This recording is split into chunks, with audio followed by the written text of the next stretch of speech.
Hello guys. तो पिछले part में हमने देखा था कि मूचेन को एक डेमोनिक पावर कंट्रोल करने की कोशिश करती है, जहां जियो उसे कुछ टाइम के लिए रोक देती है। उसी टाइम डॉन का फादर भी वहां आकर मूचेन के दोस्तों पर अटैक कर देता है।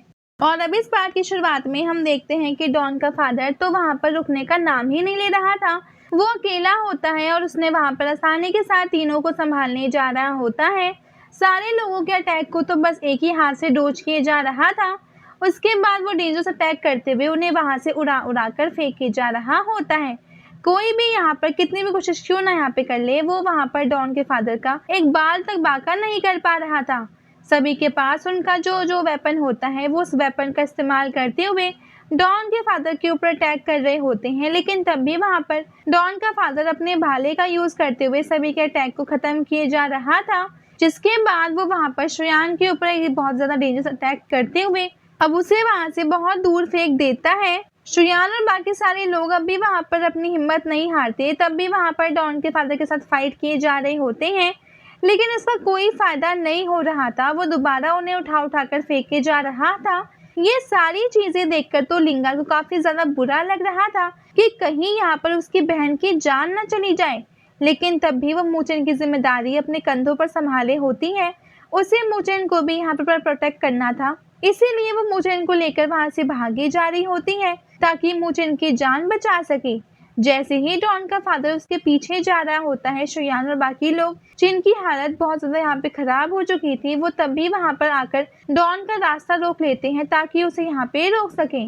दूसरी साइड मूचेन और जियो अब भी मूचेन के स्पेशल वर्ल्ड के अंदर उस रेड ऑरा को रोकने की कोशिश कर रहे होते हैं, लेकिन तब भी यहाँ पर वो रेड ऑरा रुकने का नाम ही नहीं ले रहा था। जियो वहां पर मूचेन से कह रही होती है, मूचेन जल्दी से जाओ और उस ब्लैक पेपर की पावर का यूज करके इस रेड ऑरा को रोकने की कोशिश करो, क्योंकि मुझे नहीं लगता कि मैं यहाँ पर ज्यादा देर तक इस रेड ऑरा को रोक पाऊंगी। इसीलिए मूचेन वहां पर अपनी पावर का इस्तेमाल करते हुए उस ब्लैक पेपर को एक्टिवेट करने की कोशिश कर रहा होता है ताकि उसके अंदर से पावर निकलकर वो यहाँ पर रेड ऑरा को रोक सके। जिसके बाद वो देखते देखते वो ब्लैक पेपर वहां पर दोबारा से उसी पिंजरे में बदला जाता है, जिस पिंजरे के अंदर काफी टाइम से जियो रहा करती थी। मोशन वहां पर उस पिंजरे को निकालते हुए उसे सीधा रेड ऑरा की तरफ ही भेज देता है ताकि उसके अंदर से जो पावर निकल रही थी वो उस पूरी की पूरी तरीके से उस पिंजरे के अंदर कैद कर ले। ब्लैक पेपर का जो पिंजरा होता है वो वहां पर उस रेड ऑरा वाले वेपन को पकड़ लेता है ताकि वो उसे आसानी के साथ वहां पर कंट्रोल कर सके। ये देखकर के तो मूचेन और जियो की जान में जान आती है कि शायद यहाँ पर ये रेड ऑरा रुक चुका है। इसके बाद हम यहाँ से आसानी के साथ बच सकते हैं, ये हमारा कुछ भी नहीं बिगाड़ पाएगा। लेकिन वो रेड ऑरा इतना ज़्यादा डेंजरस होता है कि वो उस ब्लैक पेपर के पिंजरे से भी बाहर निकलना शुरू हो जाता है। ये देखकर के मूचेन जियो दोबारा से घबरा जाते हैं कि अब वो यहाँ पे वो करे तो क्या करे। इसीलिए जियो दोबारा अपनी पावर का यूज करते हुए फिर से उस रेड ऑरा को रोकने की कोशिश कर रही होती है। मूचेन ब्लैक पेपर के अंदर अपनी पूरी पावर मिला देता है ताकि वो यहाँ पे कैसे भी करके उस रेड ऑरा को पूरी तरीके से रोक सके। तो इस वजह से अब देखते ही देखते उस ऑरा के अंदर से पावर उसके कम होना दिखाई देने लगती है। ऐसा लग रहा था कि वो धीरे धीरे वहां पर शांत हो रहा है, लेकिन तभी वो रेड ऑरा को जो पिलर होता है वापस से एक्टिवेट होने लगता है और उसके अंदर से अब कुछ लेटर बाहर निकल कर आ रहे थे। उन लेटर में डेमोनिक पिलर लिखा होता है, यानी कि इसका नाम डेमोनिक पिलर है। मूचेन वहां पर जियो से कह रहा होता है, लगता है मुझे अब यहाँ से जाना होगा क्योंकि डॉन का फादर मेरे दोस्तों को परेशान कर रहा है। मुझे जैसे तैसे अपने स्पिरिचुअल से बाहर निकलकर होश में आना होगा। उसके बाद मैं यहाँ पर डॉन का फादर का खेल मैं खत्म कर दूंगा। लेकिन अभी भी मेरे पास इतनी ज्यादा पावर नहीं कि मैं आसानी के साथ डॉन के फादर का मुकाबला मैं कर सकूं। तो जैसा कि मैंने यहाँ पर इस ऑरा के पिलर को कंट्रोल कर लिया है, तो शायद मैं यहाँ पर इसकी थोड़ी सी पावर का यूज भी मैं कर सकता हूँ। अगर मैंने यहाँ पर इसकी पावर का यूज किया तो हो सकता है कि मैं इसका इस्तेमाल करते हुए डॉन के फादर को आसानी के साथ हरा सकूं। दूसरी साइड हम डॉन के फादर को देखते हैं जो अभी वहां पर श्रेयान के ऊपर अटैक करते हुए वहां पर अभी तक के उन सभी की आपस में फाइट हो रही होती है, लेकिन तब भी वहां पर कोई फायदा नहीं हो रहा था। डॉन का फादर आसानी के साथ मूचेन के सारे दोस्तों के ऊपर अटैक किए जा रहा होता है। वो वहां पर वो कुछ भी नहीं बिगाड़ पाते। साथ ही वहां पर डॉन का फादर वहां पर दोबारा से डेंजरस अटैक एक्टिवेट करते हुए उनसे कह रहा होता है, बस बहुत हो गया, अब तुम लोगों को यहाँ पर मरना तय हो चुका है। जिसके बाद उसने अपने ऑरा के अंदर से एक बहुत ही ज़्यादा स्ट्रॉन्ग ड्रैगन को बाहर निकाल लिया था, जो कि बहुत ही ज़्यादा डेंजरस दिखाई दे रहा होता है। ये देख करके तो सभी घबरा जाते हैं कि आखिर ये यहाँ पे किस तरीके का अटैक है। इसीलिए वो लोग दोबारा से अपनी रियल पावर को एक्टिवेट करना स्टार्ट कर देते हैं। उनके पास उनका आखिरी मौका होगा डॉन के फादर के साथ लड़ाई करने का। अगर यहाँ पर उन्होंने उसे नहीं हराया तो ज़रूर यहाँ पर डॉन का फादर उनकी जान ले लेगा। इसीलिए वो लोग अपना आखिरी पड़ाव खेलते हुए जितनी भी डेंजरस टेक्निक उसके पास होती हैं उस सभी को एक्टिवेट करना स्टार्ट कर देते हैं, ताकि जैसे तैसे करके वो यहाँ पर डॉन के फादर को रोक सके। सामने अपना शील्ड बना लेता है, जिस शील्ड का इस्तेमाल करते हुए उसने वहाँ पर उस ड्रैगन को रोक लिया था। वो जैसे उस ड्रैगन को रोकता है, रेन वहाँ पर आकर अपने ड्रैगन रिंग का इस्तेमाल करते हुए दोनों ड्रैगन को बाहर निकाल लेती है। दोनों ड्रैगन को बाहर निकाल लेती है और दोनों ड्रैगन को सीधा डॉन के फादर की तरफ ही भेज देती है। लेकिन तब भी वहाँ पर डॉन के फादर का जो ड्रैगन था वो उन दोनों ड्रैगन को आसानी के साथ टक्कर दे रहा होता है। जिसके बाद अब देखते ही देखते शुयान भी अपने वाटर पर्ल की पावर का यूज कर लेती है, जिस वजह से उसने वापस सुनामी लेकर आ गई थी। उन तीनों के पास जितना भी उनका सबसे डेंजरस अटैक था उन सभी को उन्होंने इस्तेमाल कर लिया होता है, ताकि वो यहाँ पर डॉन के फादर को रोक सके। लेकिन तभी यहाँ पर कोई फायदा नहीं हो रहा था। तो वहीं लिंगार दूर खड़े होकर जब ये सारी चीजें देख रही होती हैं तो उसे बहुत बुरा लग रहा होता है। वो कह रही होती है, अगर मैं यहाँ पर थोड़ी देर के लिए और रुक गई तो मुझे लगता है कि मेरे दोस्तों का सारा एफर्ट जो है वो यहाँ पे बर्बाद हो जाएगा, और ये डॉन का फादर उन्हें मारने के बाद मेरे पास आते हुए मुझे को भी मार देगा और मुझे भी मार देगा।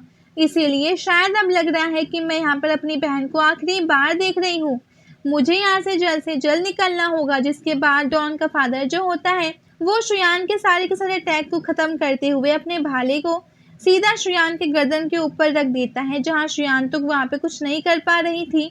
वो पूरी तरीके से अपनी हिम्मत हार चुकी होती है, क्योंकि उसके पास दोबारा कोई अटैक बचा ही नहीं था।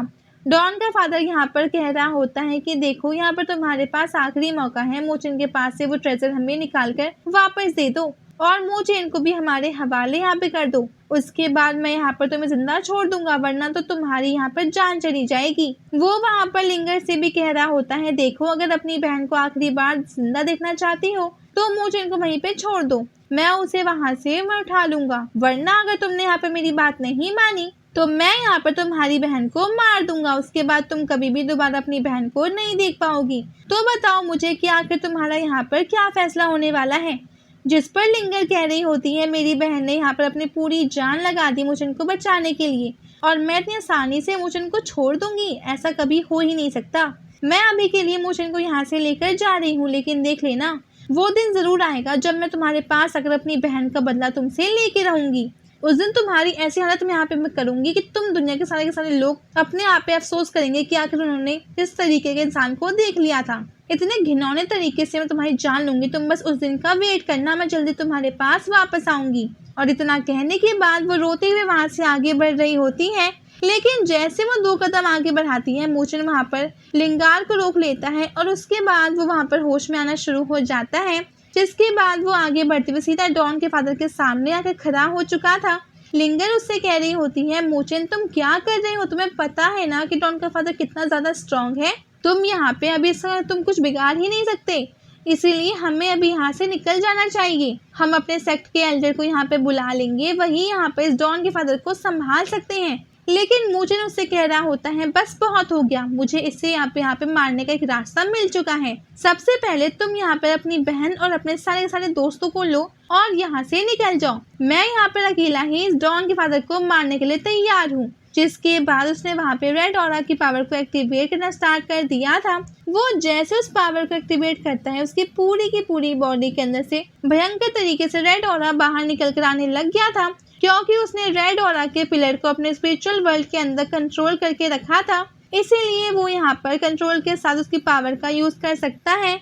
यहाँ पर मोचन रेड ऑरा की पावर का तो इस्तेमाल कर सकता है, लेकिन वो रेड ऑरा मोचन को कंट्रोल नहीं कर सकता। मोचन सभी से वहाँ पर कह रहा होता है, जल्दी से भाग जाओ यहाँ से, मैं नहीं चाहता कि मेरे आसपास भी कोई हो। अगर कोई होगा तो हो सकता है कि मैं यहाँ पर उसी के ऊपर हाथ उठा दूं, जो कि मैं बिल्कुल भी नहीं चाहता। इसीलिए अपनी जान बचाकर यहाँ से भाग निकलो।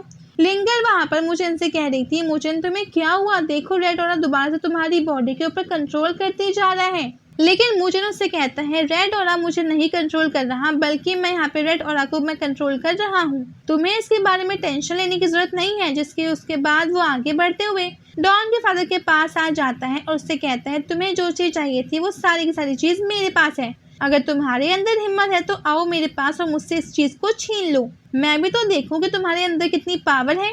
जिसके बाद उसने अपने रेड ऑरा की पावर को एक्टिवेट करते हुए डॉन की तरफ ही बढ़ना स्टार्ट कर दिया था और यहाँ पर उसकी शक्ल बहुत ही ज्यादा भयंकर दिखाई दे रही होती है। मूचेन पूरी तरीके से किसी तरह का डिमन दिखाई दे रहा था क्योंकि डेमोनिक पेयर की ही पावर उसके अंदर गई थी और अब तो लगता है कि यहाँ पर डॉन के फादर की यहाँ पे खैर नहीं। मूचेन आसानी के साथ उस डॉन के फादर की जान ले लेगा और इसके साथ ही ये एपिसोड यहीं पे एंड हो जाता है। Stay tuned with the next episode. Thanks for watching.